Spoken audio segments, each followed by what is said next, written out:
El Señor les bendiga, hermanas. Estamos entrando al capítulo número 13, la disciplina de la crianza. Roguémosle al Señor que nos ayude para poder entender lo que Él nos quiere enseñar por medio de su palabra y a través de este capítulo. Muy bien, la disciplina de la crianza. Quiero aquí citar a Susan Hahn en su libro Maternidad Espiritual. Ella define lo que es la maternidad espiritual cuando una mujer de fe y madurez espiritual entabla una relación edificante con una mujer más joven para alentarla y prepararla a fin de que viva para la gloria de Dios. Ella hace un énfasis en que debemos de tener en cuenta que el dar a luz biológicamente o el tener cierta edad no son requisitos para que se dé la maternidad espiritual. Así que el mismo énfasis de este estudio que estamos llevando de las disciplinas de una mujer piadosa por Barbara Hawkes es lo mismo, ¿verdad?, que ella también nos enfatiza. Cree que una mujer tenga o no hijos posee el llamado de abrazar la disciplina de la crianza. Ese aspecto de la condición de mujer, dice ella, que va mucho más allá del dar a luz a un hijo. Así que con esas cosas en mente, hermanas, pensemos, quizás esto sea un reto para nosotras como mujeres que quizás no hemos podido llegar a entender cómo se puede dar esto. Vamos a ver qué nos dice la palabra del Señor respecto a este capítulo de la disciplina de la crianza. ¿Qué nos dice la palabra? En Mateo 23:37 dice: Jerusalén, Jerusalén, que matas a los profetas y apedreas a los que te son enviados. ¿Cuántas veces quise juntar a tus hijos como la gallina junta sus polluelos debajo de las alas y no quisiste? En este pasaje Jesús se está mostrando, ¿no? Se está mostrando abiertamente cómo es que Él quiere dar esa compasión y esa ternura a su pueblo, aquellos que incluso lo habían rechazado al Señor, pero Él está ilustrando de esta manera como la gallina, ¿verdad?, junta a sus pollitos debajo de sus alas para que reciban ese calor y esa ternura y esa protección, ese cuidado. Asimismo, el Señor Jesucristo está diciendo que era la manera en que Él quería protegerlos. Ahora me doy cuenta que en mi soltería yo no había entendido las implicaciones de la maternidad espiritual. No sabía que el Señor también a mí, siendo soltera, que el Señor me había diseñado como una mujer que podía también dar ese amor, esa protección, esa ternura. Pero en mi soltería, pensar que podría ejercer maternidad espiritual era algo que no había comprendido. Y eso muestra una falta de acercamiento al Señor mismo, a comprender cuál es ese carácter del Señor, y que como hijas de Dios, Él nos ha dotado del poder mediante el Espíritu Santo para poder ejercer tanto su diseño divino como mujeres que nos ha creado para ser ayudas, para ser dadoras de vida, y estamos preparadas para poder desarrollar por medio de Cristo ese mismo carácter, no solamente con hijos biológicos. Expresar mi feminidad, mi diseño original para la gloria del Señor.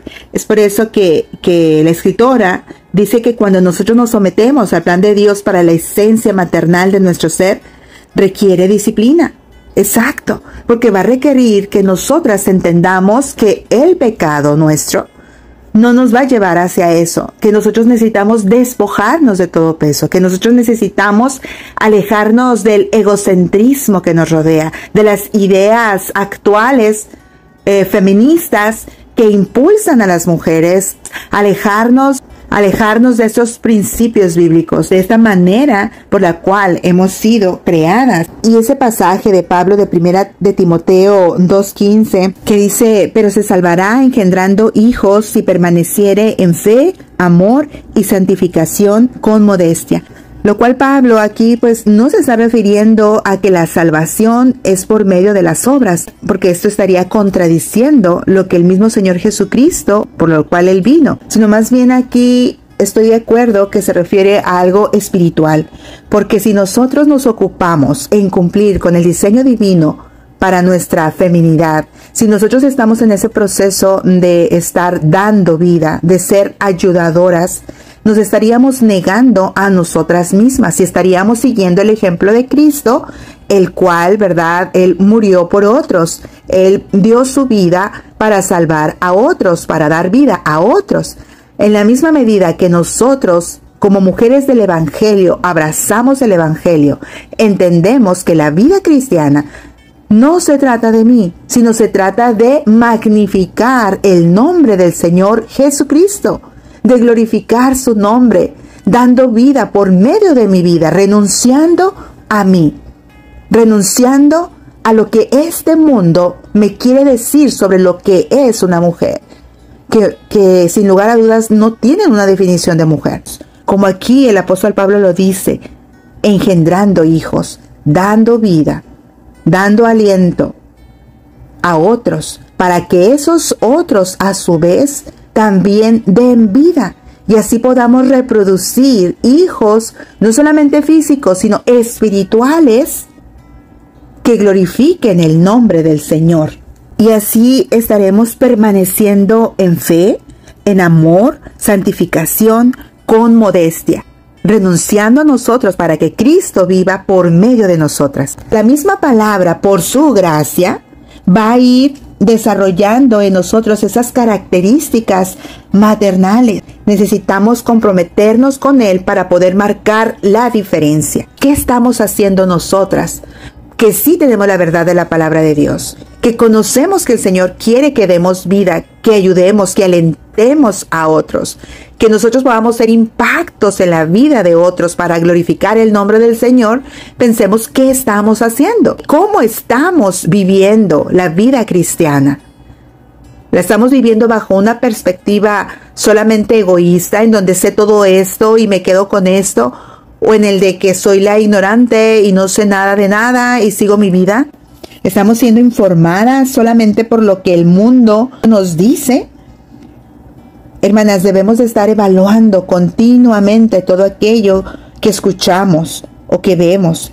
Debemos que evaluar todas esas ideas populares, ¿verdad? Como dice la escritora, y medir, ¿verdad?, su validez acorde a los niveles de la palabra de Dios.